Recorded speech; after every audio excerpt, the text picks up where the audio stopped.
అందరికీ నమస్కారం.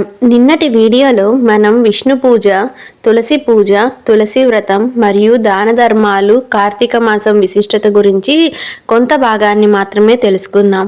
మిగిలిన భాగాన్ని ఈ వీడియోలో తెలుసుకోబోతున్నాము. కొత్తగా ఎవరైనా మన ఛానల్ని కనుక చూస్తున్నట్లయితే సబ్స్క్రైబ్ చేసుకొని పక్కనే వచ్చే బెల్ సింబల్ని క్లిక్ చేయడం ద్వారా నేను పెట్టే ప్రతి ఒక్క ఆధ్యాత్మిక నోటిఫికేషన్ అనేది మీకు అందడం జరుగుతుంది. ఇక ఆలస్యం చేయకుండా వీడియోలోకి వెళ్ళిపోదాం. ఇప్పుడు మనం కార్తీక స్నానం మరియు దీపారాధన విశేషాల గురించి తెలుసుకుందాము. అంతేకాదు వాటికి సంబంధించిన అద్భుతమైన పురాణ కథలు కూడా చెప్పుకుందాము. పురాణాలు ఏమని చెబుతున్నాయంటే కార్తీక మాసంలో స్నానం చేసిన వాడు అన్ని పాపాల నుండి విముక్తి పొందుతాడు. కార్తీక స్నానం కేవలం శరీర శుద్ధి కాదు, ఇది మనస్సు, ఆత్మ, ఆలోచనల శుద్ధి. ఎప్పుడు చేయాలి అంటే సూర్యోదయం ముందు బ్రహ్మముహూర్తంలో స్నానం చేయడం అనేది ఉత్తమమైనది. తడిగాలి, చల్లని నీరు మరియు ఆధ్యాత్మిక భావం కలిసినప్పుడు స్నానం అనేది పవిత్రమవుతుంది. స్నానం ముందు ఇలా ప్రార్థించాలి: గంగే చ యమునే చైవ గోదావరి సరస్వతి నర్మదే సింధు కావేరి జలేస్మిన్ సన్నిధిం కురు. ఈ స్నానం ద్వారా మన శరీరం గంగా, యమున, గోదావరి వంటి పవిత్ర నదుల జలముతో నిండిపోతుంది అని విశ్వాసం. కార్తీక స్నానం యొక్క రహస్యం గురించి శాస్త్రం ఏమని చెబుతుందంటే, స్నానం తపసాం శ్రేష్టాం. స్నానం అంటే తపస్సు వంటిది.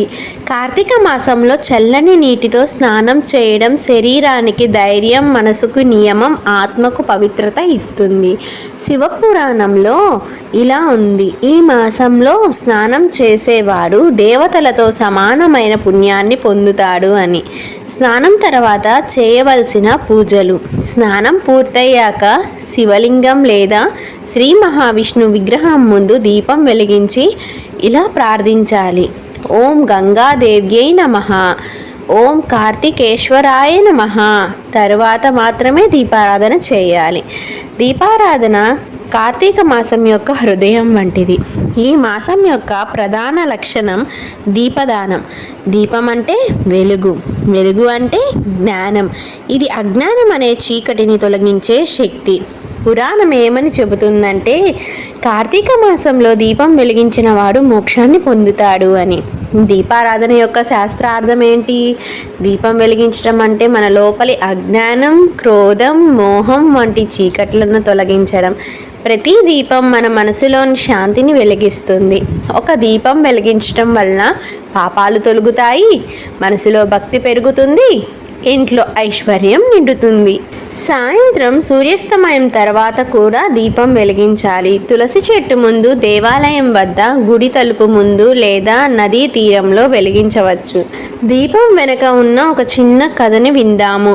ఒకప్పుడు ధర్మవతి అనే భక్తురాలు చాలా పేద అయినా కార్తీక మాసంలో ప్రతిరోజు ఒక చిన్న దీపం వెలిగించేది. ఆమె దగ్గర నూనె లేకపోతే నీళ్లతోనే దీపం వెలిగించేది.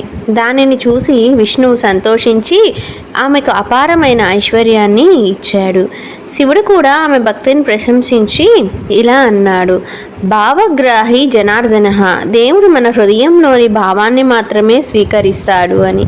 దీపారాధన యొక్క రకాలు: నువ్వుల నూనె దీపం భక్తి మరియు ఐశ్వర్యానికి, నెయ్యి దీపం మోక్షం మరియు శాంతికి, తులసమ్మ దగ్గర దీపం నారాయణ ప్రసన్నతకి. నది దీపదానం కథ అనేది ఒకసారి చూద్దాము. ఒకసారి కాశీనగరంలో ఒక బ్రాహ్మణుడు పాపాల బారిన పడిన శివుడిని ప్రార్థించాడు. శివుడు అన్నాడు: నదీ తీరం వద్ద కార్తీక మాసంలో దీపం వెలిగించు. అతడు అలానే చేశాడు. ఆ దీపం క్రమంగా నదిలో ప్రవహించి పాపాలన్నీ తొలగిపోయాయి. అతను చివరికి శివలోకం చేరాడు. అందుకే ఇప్పటికీ దీపోత్సవం నాడు నదీ తీరంలో దీపాలను వెలిగిస్తారు. అయితే కార్తీక మాసంలో దీపం వెలిగిస్తే 10 జన్మల పాపాలు తొలగిపోతాయి. దీపారాధనతో మనసుకు కలిగే లాభాలు: భయాలు తొలగుతాయి, దుఃఖాలు తీరుతాయి, ఆత్మశాంతి లభిస్తుంది, కుటుంబంలో ప్రేమ పెరుగుతుంది, ఆరోగ్యం, ఐశ్వర్యం, శాంతి అనేవి లభిస్తాయి. దీపారాధన చేసేటప్పుడు పాటించవలసిన కొన్ని నియమాలు ఏంటనేది ఇప్పుడు చూద్దాము. దీపం ఎప్పుడూ తూర్పు లేదా ఉత్తరం దిశలో ఉంచాలి. నూనె లేదా నెయ్యి పవిత్రంగా ఉండాలి. దీపం ఆర్పడంతో చేత్తో చేయరాదు, ఆవిరి అయ్యేలా వదిలేయాలి. దీపం వెలిగించే సమయంలో మనసులో ఓం నమ శివాయ, ఓం నారాయణాయ నమః వంటి జపం చేయాలి. దీపాలతో అలంకరించిన ఇళ్లల్లో లక్ష్మీదేవి స్థిరంగా నివసిస్తుందని విశ్వాసం. భక్తుని ఆత్మ అనుభవం ఒక ఉదాహరణ కథ రూపంలో తెలుసుకుందాము. ఒక వృద్ధ భక్తుడు ప్రతిరోజు ఉదయం గంగలో స్నానం చేసి సాయంత్రం దీపం వెలిగించేవాడు. తన జీవితమంతా అతను ఈ రెండు ఆచారాలను ఎప్పుడూ మానలేదు. చివరికి మరణాంతరం దేవతలు అతన్ని స్వర్గానికి తీసుకువెళ్ళి ఇలా అన్నారు: నీ దీపం లోకం వెలిగించింది, నీ స్నానం ఆత్మను పవిత్రం చేసింది అని. కార్తీక మాసంలో స్నానం మన శరీరాన్ని పవిత్రం చేస్తుంది, దీపారాధన మన ఆత్మను వెలిగిస్తుంది. ఇవి రెండూ కలిసినప్పుడు మన జీవితం దేవత్వంతో నిండిపోతుంది. కాబట్టి ఈ కార్తీక మాసంలో ప్రతి ఒక్కరం ఉదయాన్నే స్నానం చేసి ప్రతి ఉదయం సాయంత్రం దీపం వెలిగిద్దాం. మన కుటుంబం సుఖ సంతోషాలతో భక్తితో నిండిపోవాలని, ఆ శివుని మరియు విష్ణువు ఆశీస్సులు మనందరి మీద ఉండాలని కోరుకుందాం. అయితే ఇప్పుడు మనం కార్తీక ఏకాదశి, తులసి వివాహం మరియు మోక్ష మార్గం కథలని విందాము.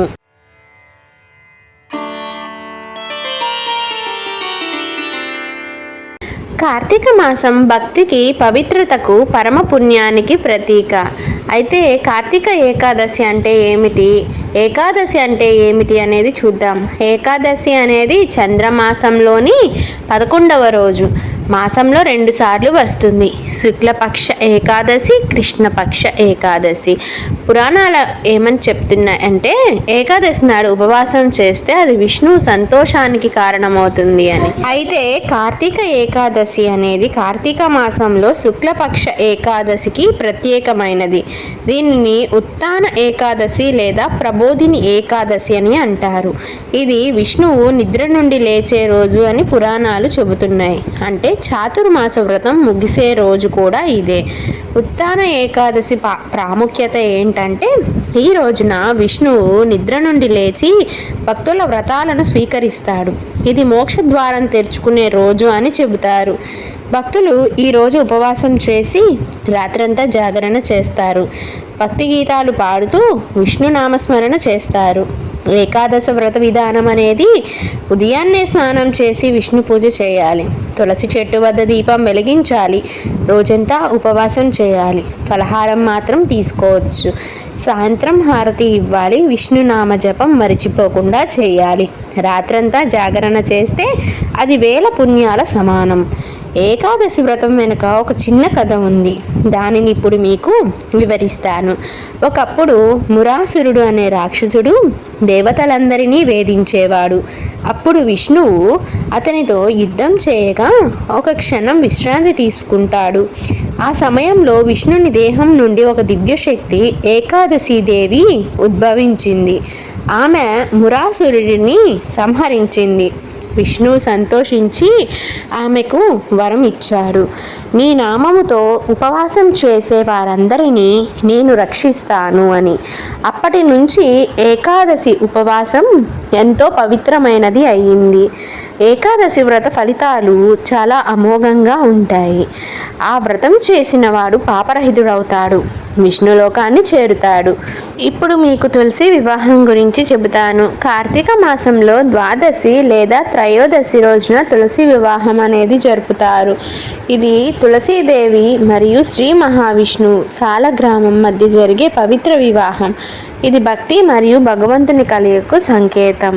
తులసి వివాహ పౌరాణిక కథ అనేది నేను క్లుప్తంగా మీకు వివరిస్తాను.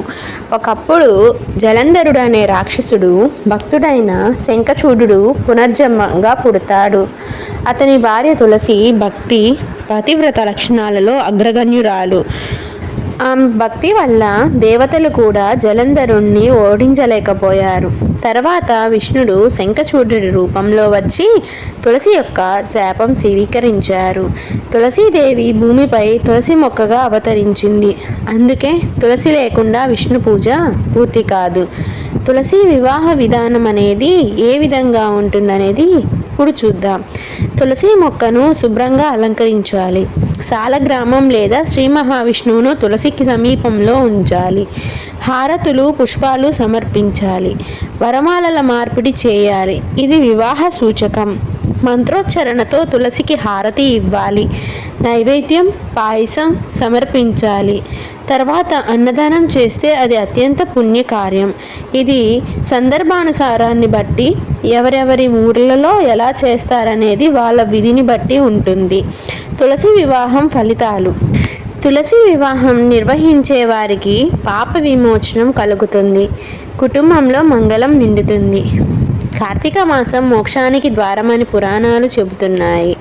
భగవద్గీతలో శ్రీకృష్ణుడు కూడా అన్నాడు, భగవంతుని శరణు తీసుకుంటేనే నిజమైన విముక్తి. కార్తీక మాసంలో చేసిన ప్రతి పూజ, దీపం, దానం మన ఆత్మకు ఆ మోక్ష మార్గం వైపు నడిపిస్తుంది. మోక్షం పొందిన ఒక భక్తుడి కథ గురించి మీకు వివరిస్తాను. ఒకసారి ధనవంతుడు సుధర్ముడు చాలా పాపాలు చేసి చివరిలో పశ్చాత్తాపపడతాడు. ఒక ముని సలహాతో కార్తీక ఏకాదశి వ్రతం ప్రారంభిస్తాడు. తులసి పూజ చేస్తాడు. దీపం వెలిగించాడు. తన భక్తి ఫలంగా చివరికి విష్ణువు దర్శనమిచ్చి, నీ పాపాలు దహింపబడ్డాయి, నీకు మోక్షం లభించింది అని అన్నాడు. ఇది మనకు సూచన. భక్తి ఎప్పుడూ ఆలస్యం అవ్వదు. మోక్షానికి దారి తీసే 3 మార్గాలను చెబుతాను. మొదటిగా భక్తి నామస్మరణ, తులసి పూజ. రెండవది జ్ఞానయోగం, ఆత్మతత్వం, పరమతత్వం గ్రహించడం. మూడవది కర్మయోగం, దానం, సేవ, క్షమ. కార్తీక మాసం ఈ 3 మార్గాలను ఒకే చోట కలిపి చూపిస్తుంది. తులసి వివాహం తర్వాత చేయవలసింది: ఇంట్లో దీపాలు వెలిగించాలి, అన్నదానం చేయాలి, కుటుంబ సభ్యులందరూ కలిసి విష్ణునామస్మరణ చేయాలి, తులసి మొక్కను ఆరాధించి జీవదానం చేయాలి. ఫలశ్రుతి ఏ విధంగా ఉంటుందంటే, కార్తీక ఏకాదశి, తులసి వివాహం మరియు మోక్ష కథలను శ్రద్ధగా వినేవారు విష్ణులోకానికి చేరుతారు.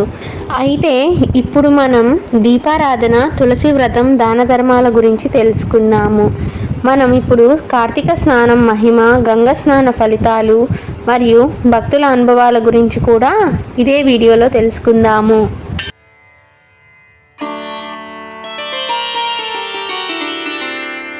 కార్తీక స్నానం అంటే ఏమిటి అనేది చూద్దాము.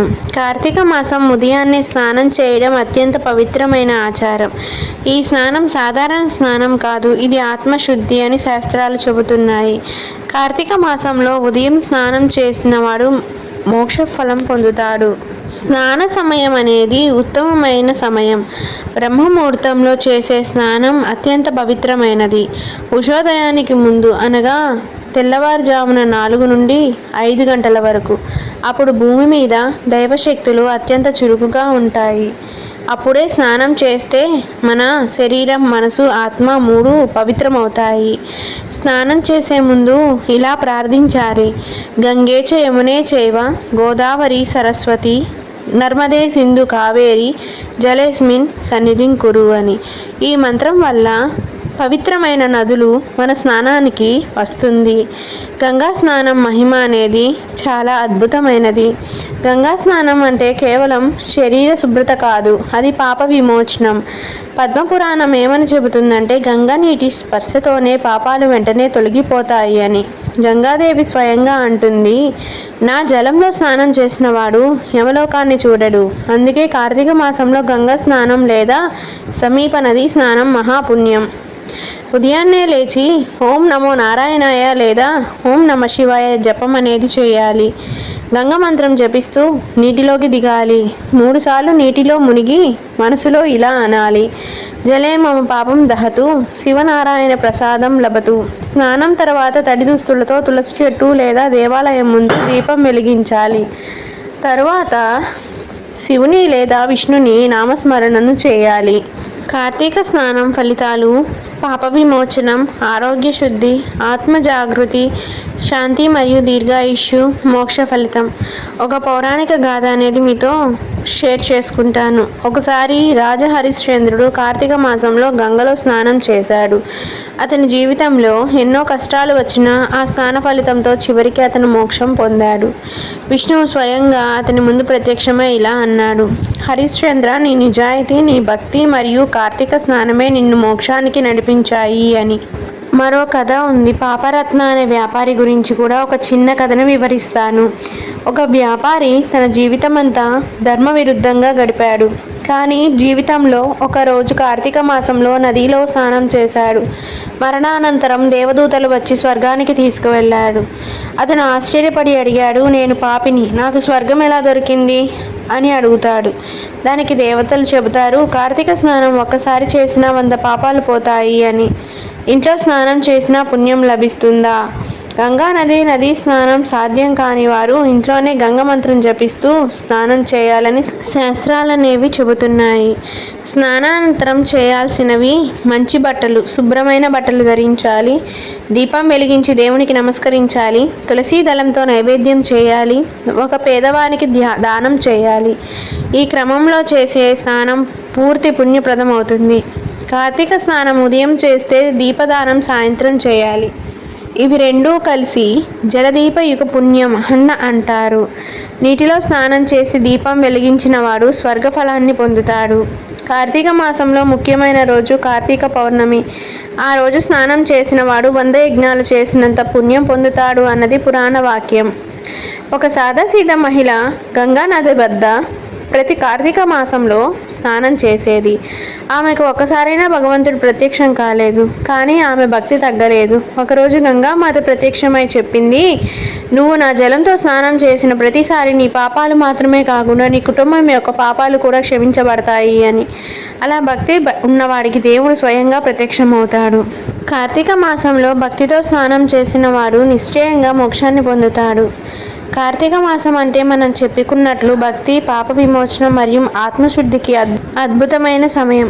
ఉదయాన్నే స్నానం చేసి దేవుని స్మరించడమే మన జీవితాన్ని వెలుగులతో నింపుతుంది.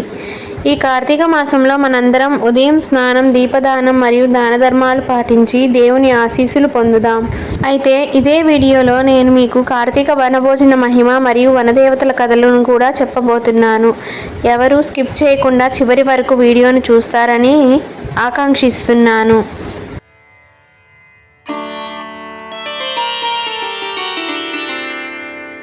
అయితే ఇప్పటి వరకు మనం కార్తీక స్నానం, దీపదానం, దాన ధర్మాలు మరియు తులసి వ్రతం గురించి తెలుసుకున్నాం కదా. ఇప్పుడు వనభోజనం గురించి అంటే ఏమిటి, వాటి గురించి తెలుసుకుందాము. వనం అంటే అడవి, చెట్లు, ప్రకృతి. భోజనం అంటే ఆహారాన్ని పంచుకోవడం.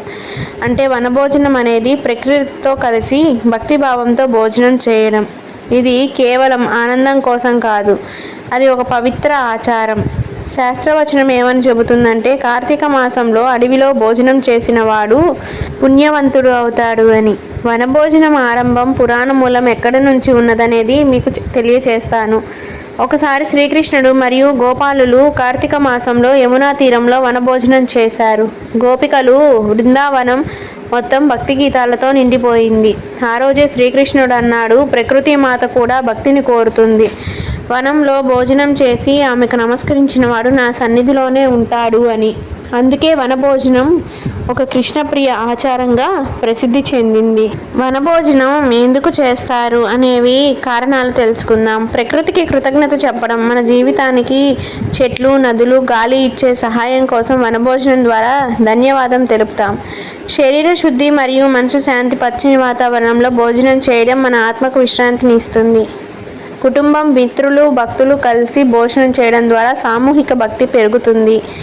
వనదేవత, నాగదేవత, గంగాదేవి వంటి ప్రకృతి దేవతలకు పూజ చేయడం వల్ల దేవతల ఆరాధన మీద శ్రద్ధ పెరుగుతుంది. వనభోజనాలను చేయాల్సిన రోజు కార్తీక మాసంలో ఏదైనా శుభవారం అంటే ప్రత్యేకంగా శుక్రవారం లేదా ఆదివారం లేదా కార్తీక పౌర్ణమి రోజున వనభోజనం చేయడం అనేది అత్యంత పుణ్యప్రదం. వనభోజనం విధానం అనేది ఉదయాన్నే స్నానం చేసి దేవుణ్ణి స్మరించాలి. కుటుంబ సభ్యులు స్నేహితులతో కలిసి సమీప వనానికి వెళ్ళాలి. అక్కడ తులసి మొక్క లేదా ఏదైనా పెద్ద చెట్టు కింద పూజ మండపం సిద్ధం చేసుకోవాలి. దీపం వెలిగించాలి. మంత్రాలు జపించుకోవాలి. శివ, విష్ణు, గౌరీ దేవతలకు పుష్పాలు సమర్పించాలి. ఆ తర్వాత సమూహంగా భోజనం చేయాలి. చివరగా వనదేవతకు మిగిలిన అన్నం నైవేద్యంగా సమర్పించాలి. మీకు వనదేవతల కథని క్లుప్తంగా తెలియజేస్తాను. పురాణ కథ ప్రకారం ఒకప్పుడు హిమవంతుడు మరియు మేనక దేవకన్య కలిసి జన్మించిన వనదేవి భూమి మీద చెట్ల రూపంలో వర్ధిల్లింది. ఆమె తన పుత్రికలైన తులసి, వేప, అశ్వత్థ చెట్ల ద్వారా జీవరాశిని కాపాడుతోంది. వనదేవి ఒకసారి భూమిని విడిచి దేవలోకానికి వెళ్ళింది. అప్పుడు భూమిపై దాహం, కరువు, వ్యాధులు పడ్డాయి. తర్వాత ఋషులు కార్తీక మాసంలో వనంలో భోజనం చేసి వనదేవిని పిలిచారు. ఆమె తిరిగి వచ్చి భూమికి వర్షం, పంటలు ఇచ్చింది. అప్పటి నుండి ప్రతి కార్తీక మాసంలో వనభోజనం చేసే ఆచారం అనేది ప్రారంభమైంది. వనభోజనానికి ప్రాధాన్యత ఉన్న చెట్లు తులసి, అశ్వత్థ, వేప, ఉసిరి చెట్లు. ఇవి వనదేవతకు ప్రీతికరమైన చెట్లు. వాటి కింద భోజనం చేస్తే పాప విమోచనం లభిస్తుంది. ఒక పౌరాణిక కథ కూడా మీకు వివరిస్తాను.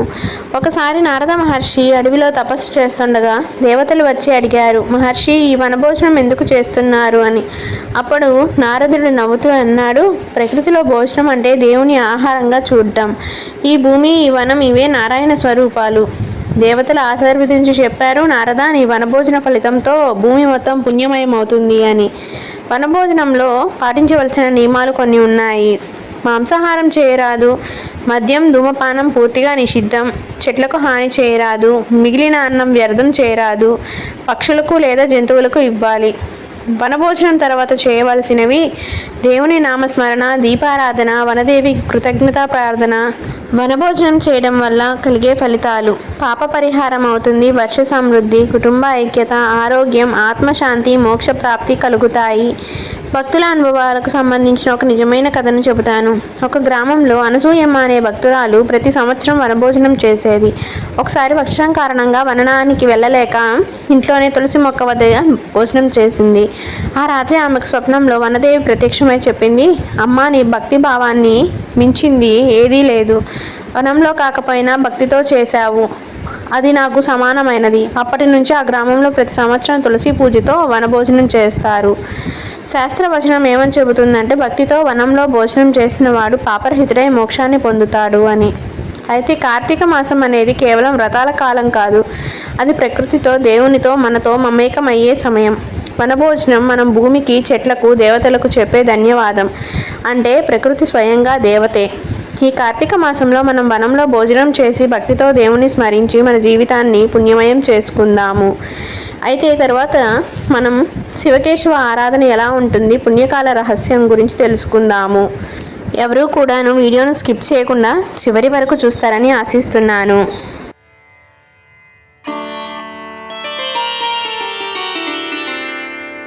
కార్తీక పౌర్ణమి యొక్క ప్రత్యేకత గురించి ఇప్పుడు తెలియజేస్తాను. కార్తీక మాసంలో పూర్తి చంద్రుడు వెలిగే రోజు పౌర్ణమి అంటారు. పూర్ణచంద్ర దర్శనం చేయడం మాత్రమే కాదు, ఆ రోజు చేసే ప్రతి పుణ్యకార్యం పదింతల వందింతల లాభదాయకమవుతాయి. పౌరాణిక వచనం: స్నానం, ఉపవాసం, దీపారాధన, దానాలు చేయడం వలన మోక్షఫలం, సంపూర్ణ పుణ్యం లభిస్తుంది. కార్తీక పౌర్ణమి రోజున నదీ తీరాలు, ఆలయాలు, ఇంట్లో అన్ని చోట్ల వందల దీపాలు వెలిగిస్తారు. దీన్నే దీపోత్సవం అంటారు. దీపములు వెలిగించిన పక్కనే ఆత్మ చీకట్లు తొలగిపోతాయి. దీపాల వెలుగులో పాపాలు దహించబడతాయి. భక్తి స్థిరమవుతుంది. మోక్షద్వారం తెరుచుకుంటుంది. ఉదయాన్నే సూర్యోదయానికి మునిపే స్నానం చేయాలి. ఆలయాలు, తులసి చెట్లు, గంగానది తీరాల వద్ద దీపాలు అమర్చాలి. దీపాలను నూనె లేదా నెయ్యితో వెలిగించాలి. దీపారాధనతో శాంతి, ఐశ్వర్యం, మోక్షం అనేది కోరుకోవాలి. ఆ తర్వాత భక్తులు కీర్తనలు, భజన, హారతి పద్ధతిలో పాల్గొనాలి. శివకేశవ ఆరాధన అనేది ఎంతో ముఖ్యం. కార్తీక పౌర్ణమి రోజు ప్రత్యేకంగా శివకేశవ ఆరాధన చేయడం మహా పుణ్యఫలప్రదం. ఒక పురాణ గాథను మీకు వివరిస్తాను. ఒకప్పుడు రాక్షసుడు కైలాస పర్వతం మీద శివుడి భక్తులపై దాడి చేయాలనుకున్నాడు. అప్పుడు భక్తులు శివకేశవ జపం చేసి దీపారాధన చేశారు. శివుడు స్వయంగా ప్రత్యక్షమై రాక్షసుడిని సంహరించారు. అందుకే ఈ రోజున శివకేశవ ఆరాధన అత్యంత పవిత్రంగా పరిగణింపబడుతుంది. పౌర్ణమిలో ప్రత్యేక ఫలితాలు: పాప విమోచనం, గత పాపాలు తొలగిపోతాయి. ఆర్థిక కుటుంబ ఐక్యత, ధన సుఖ సౌభాగ్యం వస్తుంది. ఆత్మశాంతి, చింత కష్టాలు పోతాయి. మోక్ష ఫలితం: భక్తి వలన ఆత్మ మోక్షానికి పొందుతుంది. భక్తుల నిజమైన కథ ఒకటి క్లుప్తంగా చెబుతాను. ఒక గ్రామంలో రాధమ్మ అనే భక్తురాలు ప్రతి కార్తీక పౌర్ణమి గంగా తీరంలో దీపాలు వెలిగించేది. ఒకసారి ఆమె స్వప్నంలో గంగామాత, శివుడు, విష్ణువు ప్రత్యక్షమై ఆశీస్సులు ఇచ్చారు. నీ దీపాలు 100 పాపాలను దహించాయి. నీ భక్తి వలన గ్రామం పుణ్యమయమైంది అని. ఆ తర్వాత ఆ గ్రామం కార్తీక పౌర్ణమి వేడుకలు ఎంతో పెద్దగా జరుపుకుంటారు. పెద్ద దేవాలయాల్లో చేయవలసింది: గంగా, గోవర్ధన, తులసి, శివలింగాల సమీపంలో దీపాలు వెలిగించాలి. కీర్తన, హారతి, భజనలలో పాల్గొనాలి. పూర్ణచంద్రుని దర్శనం చేయాలి. పుణ్యకాల కోసం దానాలు చేయాలి. పౌర్ణమి వ్రతం మరియు దీప ఫలితం అనేది శత్రువుల నుండి రక్షణ, సంపూర్ణ పుణ్యం మరియు మోక్షాన్ని పొందడానికి అనుకువ. అంటే ఈరోజు చేసే భక్తి అత్యంత సమగ్రంగా ఫలిస్తుంది. కార్తీక పౌర్ణమి అనేది మోక్ష, భక్తి, పుణ్యం కలిగిన మహారోజు. దీపారాధన, వ్రతం, వనభోజనం, శివకేశవ ఆరాధన ఈ ఆచారాల ద్వారా మనం మన జీవితంలో చీకట్లు తొలగించి భగవంతుని సన్నిధిని పొందవచ్చు. మన జీవితాన్ని వెలుగులతో నింపుకుందాం. కార్తీక మాసం సమాప్తి ఫలితాలు, భక్తుల జీవిత మార్పుల గురించి కూడా ఇదే వీడియోలో తెలుసుకుందాము. స్కిప్ చేయకుండా చివరి వరకు చూస్తూనే ఉండండి.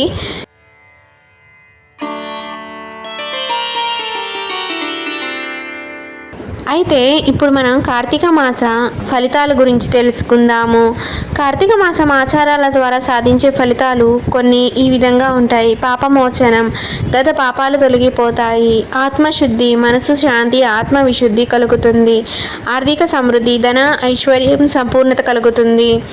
మోక్ష ఫలితం, భక్తి వలన ఆత్మ మోక్షాన్ని పొందుతుంది. భక్తుల జీవితాల మార్పులు, నిజమైన కథలు కొన్ని తెలుసుకుందాము. రాధ అనే భక్తురాలు ప్రతి కార్తీక మాసం స్నానం, దీపారాధన, వనభోజనం చేసేది. వీటి వల్ల ఆమె కుటుంబంలో శాంతి, ఐక్యత, సంపద, ఆరోగ్యం అన్నీ నిత్యం ఉండేవి. భక్తి కొనసాగిన ప్రతి సంవత్సరం కొత్త ఆశీర్వాదాలు లభించసాగాయి. హరి అనే వ్యాపారి కార్తీక మాసంలో ప్రతిరోజు తులసి వ్రతం మరియు దీపారాధన చేస్తూ దానం కూడా చేసేవాడు. ఆ ఆచారాల వల్ల అతని వ్యాపారం శ్రేయస్సు పొందింది. పాత సమస్యలన్నీ దూరమయ్యాయి. ఇలాంటి ఎన్నో కథలు మనకేమని చెబుతున్నాయంటే భక్తి, ఆచారాలు మరియు పుణ్యకార్యాల ప్రభావం జీవితంలో సానుకూల మార్పులను తీసుకొస్తాయి అని. అయితే కార్తీక మాసం ముగింపు సూచనలు కూడా మీకు కొన్ని తెలియజేస్తాను. మాసం ముగింపు రోజు మోక్షం, శాంతి, సమృద్ధి కోరుతూ భక్తిగా పూజలు చేయాలి. భక్తిగా జీవితాన్ని మార్చే ఆచారాలను కొనసాగించాలి. ప్రతి పుణ్యకార్యాన్ని కుటుంబంతో, సమాజంతో పంచుకోవాలి. కార్తీక మాసం అంటే కేవలం ఒక మాసం కాదు. భక్తి, దానం, స్నానం, దీపారాధన, వనభోజనం, శివకేశవ ఆరాధన ద్వారా జీవితం మొత్తం పుణ్యమయం చేసుకోవడానికి మనకిచ్చే అవకాశం. ఈ కార్తీక మాసం ద్వారా మనం మన పాపాలను తొలగించుకొని భక్తి వెలుగులతో మన జీవితాలను నింపుకుందాము. ఆ స్వామి ఆశీస్సులు మన మీద ఎల్లప్పుడూ ఉండాలని దేవుణ్ణి మనస్ఫూర్తిగా కోరుకుందాము. ఇక ఇంతేనండి, ఈ వీడియో ఇంతటితో ముగిస్తున్నాను. పార్ట్ 1 ఎవరైనా చూడకపోతే అది చూసిన తర్వాత మాత్రమే ఈ వీడియో చూడగలరు. ఎందుకంటే అందులో కూడా ఎన్నో ఆధ్యాత్మిక విశేషాలు పంచుకోవడం జరిగింది. ఇంతేనండి కార్తీక మాసం మహత్యం గురించి. తప్పకుండా ఈ కథలన్నిటినీ వినండి, మీకు కూడా మోక్షం అనేది కలుగుతుంది. ఈ వీడియో కనుక మీకు నచ్చినట్లయితే లైక్ చేయండి, షేర్ చేయండి, సబ్స్క్రైబ్ చేసుకోవడం మాత్రం అసలు మర్చిపోకండి. సబ్స్క్రైబ్ చేసుకున్న వెంటనే పక్కనే వచ్చే బెల్ సింబల్ని కొట్టడం ద్వారా నేను పెట్టే ప్రతి ఒక్క ఆధ్యాత్మిక నోటిఫికేషన్ అనేది మీకు అందడం జరుగుతుంది. మన ఛానల్లో ఎన్నో ఆధ్యాత్మిక కథలు అనేది పోస్ట్ చేయడం జరిగింది. ఎవరైనా ఇంకా కనుక చూడనట్లయితే మన ఛానల్ని ఒకసారి విజిట్ అయ్యి డివోషనల్ టేల్స్ తెలుగు ఇది మన ఛానల్ నేమ్. కాకపోతే ఈ వీడియో చూసిన వాళ్ళు ఆ వీడియోని క్లిక్ చేస్తే మన ఛానల్ కనపడుతుందండి. మరొక మంచి ఆధ్యాత్మిక కథతో మీ అందరి ముందుకు వస్తాను. మన ఛానల్ని ఇలానే సపోర్ట్ చేస్తూ ఉండండి. ప్రతి ఒక్క వీడియోకి లైక్ చేయండి, షేర్ చేయండి. మన ఛానల్ని సపోర్ట్ చేస్తున్న అందరికీ చాలా చాలా ధన్యవాదాలు.